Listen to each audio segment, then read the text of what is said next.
Kanjhawala case में सवालों के घेरे में अंजलि की दोस्त स्वाति मालीवाल का ट्वीट कैसे करे विश्वास। दुर्घटना के वक्त घटनास्थल पर मौजूद अंजलि की सहेली ने दावा किया कि दिल्ली के कंझावला इलाके में 20 साल की युवती को कार के साथ करीब 12 किलोमीटर तक घसीटने वाले 5 आरोपियों को पता था कि उनकी कार और स्कूटी की टक्कर के बाद कोई उनकी कार में फंस गया है, लेकिन वे नहीं रुके। बयान पर दिल्ली महिला आयोग की अध्यक्ष स्वाति मालीवाल ने सवाल उठाए हैं। क्या बोली स्वाति मालीवाल? दिल्ली महिला आयोग की अध्यक्ष स्वाति मालीवाल ने ट्वीट कर कहा, आज जब पुलिस ने अंजलि की दोस्त को पकड़ा तो वो टीवी पर आके अंजलि के बारे में उल बकवास कर रही है। जो लड़की अपनी दोस्त को सड़क पर मरता देख उसकी मदद करने की जगह घर जाकर सो गई, उस पे कैसे विश्वास किया जा सकता है? अंजलि का कैरेक्टर असैसिनेशन शुरू हो चुका है, जनता समझदार है। उन्होंने एक अन्य ट्वीट में कहा कि अंजलि की दोस्त लाइव शो में बैठकर बता रही है कि कैसे उसके सामने लड़कों ने अंजलि को रोंदा और ये दोस्त वहां से उठ के अपने घर चली गई। ये कैसी दोस्त है? इसने लड़कों को रोका नहीं, पुलिस या अंजलि के किसी रिश्तेदार को नहीं बताया,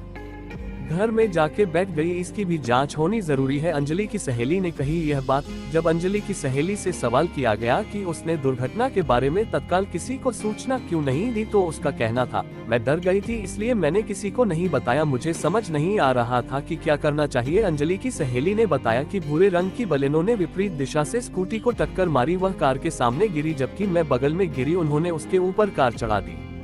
उन्हें पता था कि वह कार के नीचे है, लेकिन वे नहीं रुके, वह चीख रही थी। उन्होंने जानबूझकर उसकी हत्या कर दी। अंजलि की सहेली ने बताया कि वे शनिवार की रात अपने दोस्तों से मिलने एक होटल में गई थी। अंजलि शराब के नशे में थी और उसने स्कूटी चलाने नहीं देने पर चलते दोपहिया से कूदने की धमकी भी दी। पीड़िता की दोस्त ने दावा किया कि हम देर रात करीब 1:45 बजे होटल से निकले। वह अंजलि स्कूटी चलाना चाहती थी, लेकिन मैंने कहा कि मैं चलाऊंगी। जब हम वहाँ से निकल गए और रास्ते में थे तो अंजलि ने कहा कि अगर उसे स्कूटी नहीं चलाने दी तो वह चलते दोपहिया से कूद जाएगी। उसने कहा कि यह मेरी स्कूटी है और मैं चलाऊंगी, उसने दावा किया। मैंने उसे स्कूटी चलाने दी। कुछ दूर ही चलने पर हम ट्रक को टक्कर मारते मारते बचे। हालांकि मैं पीछे बैठी थी, लेकिन फिर भी ब्रेक लगाने में कामयाब रही। फिर हम वहां से चले और आगे बढ़े, लेकिन एक अन्य कार ने हमारी स्कूटी को टक्कर मार दी। अंजलि कार के नीचे फंस गई जबकि मैं सड़क की दूसरी ओर जा गिरी। पीड़िता की दोस्त ने बताया कि उसे भी आंखों पर हल्की चोटें आई, लेकिन अंजलि कार के नीचे फंस गई। पीड़िता की दोस्त ने दावा किया कार रुकी नहीं, वह चलती रही और फिर उन्होंने कार बैक की और फिर तेजी से आगे रवाना हो गई। पुलिस के अनुसार अंजलि अपने परिवार में एकमात्र कमाने वाली थी। 31 दिसंबर की रात को उसकी स्कूटी कार से टकरा गई और वह कार के नीचे फंस गई। उसे करीब 12 किलोमीटर तक घसीटा गया था और कंझावला में एक सड़क पर उसका शव मिला। कथित तौर पर कार में सवार 5 लोगों पर सोमवार को गैर इरादतन हत्या समेत अन्य धाराओं के तहत मामला दर्ज किया गया।